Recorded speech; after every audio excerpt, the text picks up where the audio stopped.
Заавал үзэх 6 цуврал хичээл маань үргэлжилж байна.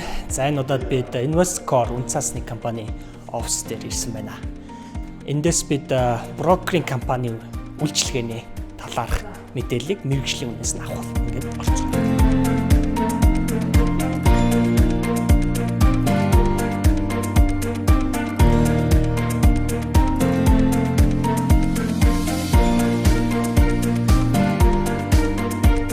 За тэгэхээр та бол одоо андреаторын компани удирдах явж байгаа хүн тийм ээ.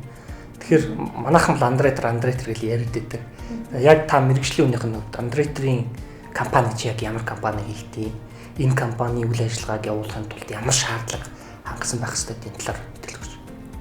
За тэгэхээр андреаторын компани буюу одоо үнцасны компани гол эрхэлдэг үйл ажиллагаа байгаа. Тэгэхээр андреаторын компани гэдэг маань юу хийдгийг гэхээр за бидний мэддгээр бол хамгийн сайн мэддгээр бол IPO буюу компани хувьцаагаа нийтэд анх удаа нээлттэй арилжаалах үйл ажиллагаанд одоо гол оролцогчоор оролцдог ийм үйл ажиллагаа эрхэлдэг компани байгаа. Өөрөө энэ андреатор гэдэг маань маш том хариуцлага хүлээдэг. Тухайн IPO хийхэд гол үүрэг гүйцэтгэдэг учраас одоо андреаторын компани байгуулах шаардлагууд бол өөрөө одоо хуулийн шаардлагууд нь маш өндөр тавигддаг. Жишээлх юм бол хувийн нийлүүлсэн хөрөнгийн доод хэмжээ гэхэд 1 тэрбум төгрөг. Дээрээс нь брокер юм уу дийлэнх үйл ажиллагааг дор хаяж 1 жил хийсэн байх ёстой гэдэг ийм шаардлагуудыг тавьдаг. Энэ өөрөө андреатор гэдэг маань олон улсад хэрэглэгддэг нэр томьёо. Энэ буцаад хөрөнгө оруулагч болон үнцас гаргагч хоёрын хооронд гол одоо зуучлагч гэх юм уу одоо гол зохион байгуулагч тэ хөрөнгө оруулагч бол мэдээж компани хувьцааг бага үнээр аваад илүү өгөөжтэй байхыг хүсдэг. Гэтэл үнцас гаргагч бол өөрөө илүү одоо үнцас илүү үнцэнтэй, үнэлгээ өндөртэй гаргаж тэр одоо зах зээлээс илүү өндөр үнэийг одоо мөнгийг босгох хүсэлтэй байдаг. Энэ дунд нь андреатор үнэхээр энэ компани үнэлгээ ийм өндөр юм байна уу тийм ээ? За энэ компани үнэхээр хууль эрх зүйн хувьд ийм зөв зохистой явдаг, засаглал нь зөв одоо хөрөнгө оруулагчдын эрх ашигыг хамгаалж чадхаар байж чадчихэв нөө гэдэг энэ бүх юмыг судалж энэндээ үндэслээд бол мэргэжлийн компаниудтай хамтраад үнэлгээний компанийг авч одоо гэрээлж ажиллуулна, аудитын компанийг гэрээлж ажиллуулна, хуулийн компанийг авч гэрээлж ажиллуулна, тэдгээрийн дүгнэлтэн дээр өөрсдийн дүгнэлтээ гаргаж одоо хөрөнгө оруулагчид зориулсан танилцуулга гэдэг юм бэлддэг. Энэ нь бидний мэдхээр проспектус буюу одоо тухайн үнцасны танилцуулга гэдэг юм. Тэгэхээр энэ өөрөө андреаторын яг өөрийнх нь хийдэг үйл ажиллагаа бол маш өргөн хүрээтэй. Одоо ингээд бид нар IPO хийж байгаа компаниудыг харахаар за road show хийлээ. Тэгэл үнцасаа гаргачлаа. Ахлагч арилжаа эхэллээ. Цан цоглоо гэж нэг гоё юмнууд гаргаж тийм ээ. Гоё хэсэг нь хүмүүст харагддаг тийм. Гэтэл энэс ч өмнө дор хаяж 5-6 сарын бэлтгэл ажил хийгддэг тийм ээ. За тухайн компани би IPO хиймээр байна гэж ороод ирнэ. За тэгэхээр андреаторын компани хамгийн түрүүнд тухайн компаниг хүлээж аваад за анхдагч судалгаануудыг хийлээ. Тэрүүгээрээ за цаашаа үнэхээр IPO хийх боломж бас байж магадгүй мэн гэж үзэх юм бол нөгөө хуулийн компанида үнэлгээний компанида, аудитын компанида нөгөө компаниа танилцуулсан санал болгох нь. Тэгээ бүх гэрээнүүдээ хийгдээ тэдний дүгнэлт бичигдээ за үнэхээр энэ бол тэ IPO хийж болохоор юм байна. Одоо хөрөнгө оруулагчдын эрх ашигыг хохирооч харгүй юм байна. Үнэхээр энэ хөрөнгийг босгож оруулж ирээд энэ компани цаашдаа өгөөчтэй ажиллаад хөрөнгө оруулагчдаа илүү өгөөчтэй ханшин өсөх юм байна, үнцас нь үнд орох юм байна гэдэг энэ дүгнэлтийг гаргах юм бол IPO хийх хүсэлтийг хороондоо гаргадаг, биржтэй гаргадаг. Тэгээ хөрөнгийн бирж дүгнэлт гаргаад болох юм байна. За манайх энэ арилжаалж болох юм байна гэж үзэх юм бол хороолууга дүгнэлтээ бичиж явуулна. Хороо тэрэн дээр нь бас давхар шалгуураар шалгаж үзсний үндсэн дээр IPO хийх зөвшөөрлөнө. Тэгэхээр энэ бүх юмыг базаад яг гол дунд нь зогсож хийж байгаа субъект бол өөрөө андреаторын компани байгаа. Тэгэхээр ерөнхийдөө андреатор гэхээр одоо IPO гэдэг ч юм уу. Одоо нэг төлөөлөл нь те IPO-оор илэрж ин тийм үү хийж байгаа ажил. Тэгэхээр үндсэндээ яг уу ерөнхийд нь харах юм бол мөнгө босгох ажиллагаа байгаад байна те. Тэрийг олон нийтээс татж байгаа гэдэг утгаараа асар хариуцлагатай ажил гэж л дүр зураг буугаад байна л да надад бол. Тэгэхээр таас ингэж ярьлаа шүү дээ одоо олон оролцогч талууд ордгоо. Тэгээд зөндөө шат дарааллуудыг дамжиж явдгаа гэдэг юм байна. Тэгэхээр яг ингээд энэ IPO хийх процессыг одоо нэг тодорхой үйлчлүүдэд ингээд хуваавал яг ямар үе шатуудыг ингээд дамжиж иж одоо тэр нэг цан цогх мөх гоё үйл явдал руу очиж хүрд юм бэ. За эхлээд мэдээж хэрэг компаниас судлах нь байна, өөрсдөө судална, өрсөлдөсөн дүгнэлт гаргана. За тэрний дараа нөгөө оролцож байгаа талууд байна те. Тэднэр лугаа саналаа гэдэг. Ингээд цаашаа явхад тийм. Тэгэхээр яг багцлаад хэлэх юм бол за IPO хий гэдэг одоо хүсэл гэдэг юм уу тийм ээ санал тухайн үнцаас гарах гэж төрлөө. За энэчнээс эхлээд эхний үе шат бол андеррайтертайгаа харилцаад ерөнхийдөө IPO-гийн бэлтгэл ажил буюу анхан шатны ажиллагаа эхэлж байгаа. Тэгэхээр бэлтгэл ажиллагаа явагдсны дүнд бол за энэ бэлтгэл ажиллагаанд бол ерөнхийдөө буцаад мэргэжлийн байгууллагатай гэрээ хэлцэл хийж тэдгээрийн дүгнэлтүүдийг гаргах. Тэгэхээр энэ дээр нь бол ажлыг бол оруулж болно. Энэ дээр нь бол аудитын компани. Аудитын компанигаа, үнэлгээний компанигаа, хуулийн компани, андрейтер, үнцас гаргагч гэх энэ 5 оролцогч тал байт юм байна. Тийм. Тэгэхээр хуулийн компани болохоор тухайн компани үнэхээр одоо тусгай зөвшөөрлөлтөй үйл ажиллагаа эрхэлдэг бол тэр нь хүчинтэй байна уу, тийм ээ? За засаглалын хувьд үнэхээр төлөөлөл удирдах зөвлөл гэдэг юм уу, хувьцаа эзэмшигчдийн одоо бичиг баримт, тийм ээ? Цаас дүрмийнхаа дагуу одоо жижиг хувьцаа эзэмшигчтэй хамгаалж чадхаар байна уу? Тухайн стандартыг мөрддөг байна уу гэх мэтчлэн бүх тэр бичиг баримтын шалгалтыг хийдэг. Үнэлгээний компанийн хувьд бол тухайн компани яг одоогийн байгаа үнцэн болон өсөлт тийм ээ хэр өсөж чадахын зах зээл нь хэр байгаа юм тухайн компани хэдэн жилийн хугацаанд ямар хэмжээгээр өсөөд тэгээ IPO хийгээд энэ нөр ашигтай мүү. Өөрөөр хэлбэл ямар ч тэлэлтгүй компани ахын бол тэр IPO хийх ямар шаардлага байх вэ гэсэн тийм ээ. Тэгэхээр аудитын компани бол өөрөө тухайн одоо үнэлгээний компани суурь болгож авч байгаа тэр санхүүгийн тайлан баримтууд чинь өөрөө яг үнэн зөв юм уу? Тэн дээр ямар нэг одоо олон улсын стандартын дагуу гэдэг юм уу, Нэгтлэн бодох бүртгэлийн стандартын дагуу хийгдэж үү гэдэг дээр аудитын дүгнэлт гарч явдаг. Тэгэхээр энэ дүгнэлтүүд гараад ирсний дараа хоёр дахь үе шат буюу IPO хийх зөвшөөрөл авах үе шат болж байгаа. Тэгэхээр зөвшөөрлийн үе шат маань бүх энэ дүгнэлтүүд гараад проспектус маань бэлэн болчлоо. Буцаад одоо хөрөнгийн биржтэй санхүүгийн зохицуулах орондоо зөвшөөрөл авах хүсэлтэд гаргая. Тэгэхээр энэ процесс өөрөө бас тийм хурдан явцдаггүй. Буцаагаад хөрөнгийн бирж дээр бол буцаад бүх өөрийнхөө дүрм журмын дагуу тэр шаардлагуудыг хангаж юу гэдгээр нь нөгөө дөрвөн оролцогчийн маань гаргасан дүгнэлтүүдийг бүгдийн тухай бүрчлэн өөрсдөө шалгаж үзнэ, тийм ээ? Бүгдэн дээр нь дүгнэлтээ гаргана. Тэгээд асуух юм байвал одоо бас буцаагдах бах тийм ээ. Буцаж тодруулга ирнэ, тийм ээ. Хэрвээ дутуу хийгдсэн бол буцаагдана. Хэрвээ тэн дээр өөрчлөх ёстой, тодруулга гаргах ёстой зүйлс байвал дахиж тодруулга ирнэ.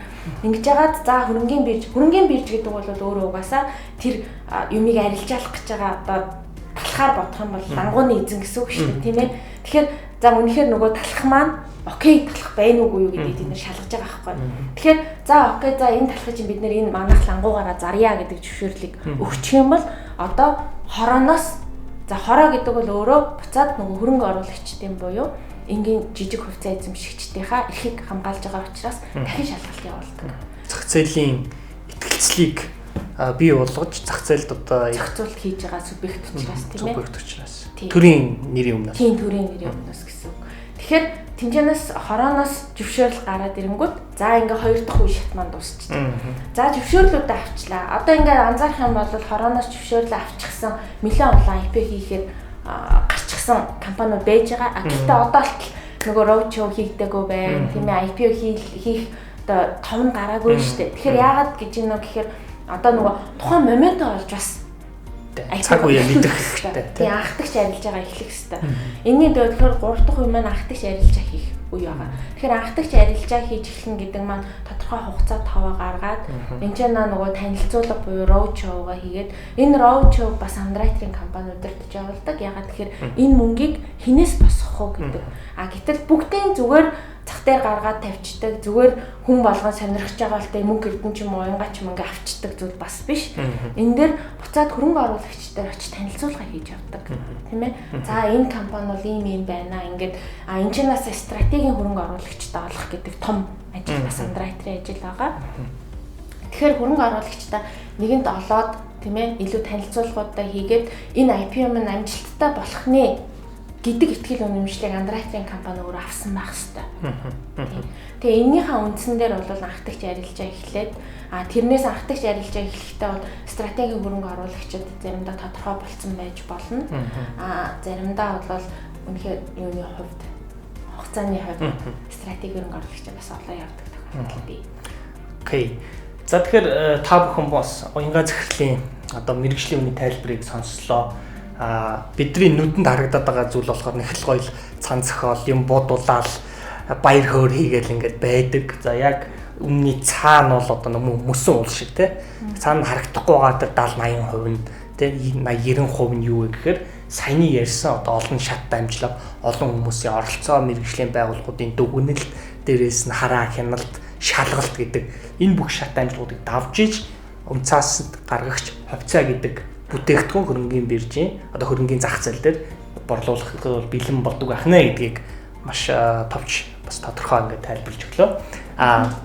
Зүгээр мэдээж танах бас бизнесийн байгууллага тийм учраас ер нь бусад одоо Underwriter-ийн компаниудаа харьцуулахад юугаараа илүү өрсөлдөх давуу талыг бий болгож ямар зарчим баримталж энэ Underwriter-ийн ажлыг хийж байгаа вэ? Тэгэхээр манай компанийн хувьд бол одоо байгуулагдаад удаагүй байгаа. Ер нь бол 1 жил үйл ажиллагаагаа явуулж байгаа гэж хэлж болно.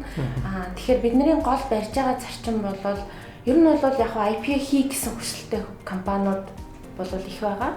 Мэдээж Invescore-ыг хийсэн 18 тэрбум босгоцсон ч одоо танах бас хандж байгаа компани зөндөл байгаа л үү.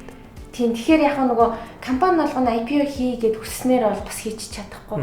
Тэгэхээр эн чинь өөрөө хичнээн тэр компани IPO хийгээд мөнгө осгохыг бодож байгаа ч гэсэн тэр хувьцааг чинь гаргаад авах хүмүүс нь байх хэвээр, сонирхол байх хэвээр. Дээрээс нь яг манай Underwriter-ийн компанийн хувьд бол бидний давуу тал юу гэж харж байна вэ гэхээр тэр ямар ч байсан commitment буюу тодорхой хувийг өөртөө авна гэдэг амлалттайгаар IPO-д оролцсон гэдэг зарчмыг барьж байгаа. Тэгэхээр яг нь ер нь бол ихэнх Underwriter-ийн компаниуд Монголд бол бас их жишг болж тогтоогүй, commitment хийхгүй байгаа. Тэгэхээр энэ бол нэгэнтэл хичнээн commitment хийхгүй гэж хэлж байгаа боловч энэ IPO амжилттай болохын тулд тэр IPO-д өөртөө оролцох ёстой болдог. Тэгэхээр Underwriter-ийн компани нэг гол онцлог бол заавал өөртөө тэр IPO-д оролцож явах хэрэгтэй, тодорхой хэмжээнийхийг өөртөө авч явах хэрэгтэй. Тэгэхээр тэр зарчмыг бол бид нар алдахгүй ажиллана гэж бодож байгаа. Нэгдүгээр, хоёрдугаарт бол ерөнхийдөө Invescore санхүүгийн нэгдэл маань Японы хөрөнгө оруулагчтай их орхон ажилдаг. Тийм учраас Японы зах зээл дээрээс Японы одоо хөрөнгө оруулагчдаас Монголын хөрөнгийн бирж дээр гарч байгаа IPO-д оролцох тэр боломжийг бид нар ерөнхийдөө илүү биднэрт тэр боломж илүү байгаа гэж харж байгаа. Тийм. Тэгэхээр нөгөө хөрөнгө оруулагчтайгаа илүү одоо стратегийн хөрөнгө оруулагчтай олох боломж нь бол арай илүү байгаа юм болов уу гэж харж байна. Мэдээж тэгээд одоо японочдоос хаа байсан Монголд мөнгө хийх гэж байгаа юм чинь сайн судалж таараа тэдний шаардлагыг хангасан судалгааны материал дүгнэлт юм бэлдэнэ гэдэг маань бас нэлээд чамгүй ажил баг л та гэж бас бодогдлоо гэж бодож байна. Тэгээд тэрийг бас даваад тэр шалгуурыг даваад та бүхэн Invescore одоо банк санхүү байгууллагын IPO-г хийцэн байгаа тий. Тэгээд маш том ажлын ард гарсан бас баяр хүргэе. За баярлалаа. Тэгээд ер нь бол яг нөгөө шаардлагын хүрээнд гэх юм бол Японы хөрөнгө оруулагчтай нөө Монголын хөрөнгө оруулагчтай нөө тийм ээ.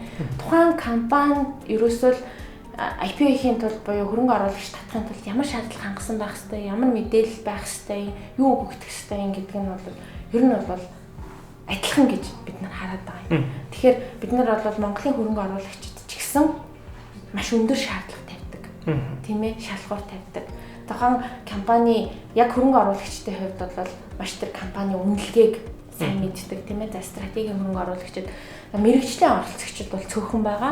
Гэхдээ мэрэгжлийн оролцогчид илүү олших тусмаа жижиг хувьцаа эзэмшигчид ч гэсэн илүү одоо түвшигтэй болно. Тэгэхээр цаашдаа мэргэжлийн оролцогчид олон болох болтугай. Тэгээд энэ IPO маань өөрөө үнэлгээ маань илүү тодорхой болдог, андеррайтерийн компаниудаа чаленж хийдэг тийм ээ. Илүү өндөр шаардлагыг тавьдаг болох юм бол жижиг хувьцаа эзэмшигчид маань илүү одоо өгөөчтэй үнцаасыг хөрөнгөний бирждээс авах боломж нэгдэнэ гэж байна. За баярлалаа. За ингээд Invescore Capital үнцаасны компани гүйцэтгэх захирал уян гишиг захиралтай Underwriter-ийн одоо компани тийм Underwriter-ийн үйлчилгээний талаар та бүхэнд мөсөн уулын орой буюу дээр харагдаж байгаа 10 бол нөгөө цан цогох гоё процесс байдаг. Харин түүний цаана артталт нь байгаа 90% бол юу болдог вэ гэдгийг тайлбарлаж хүрэхийг зорилоо. Анхаарал хандуулсан байна.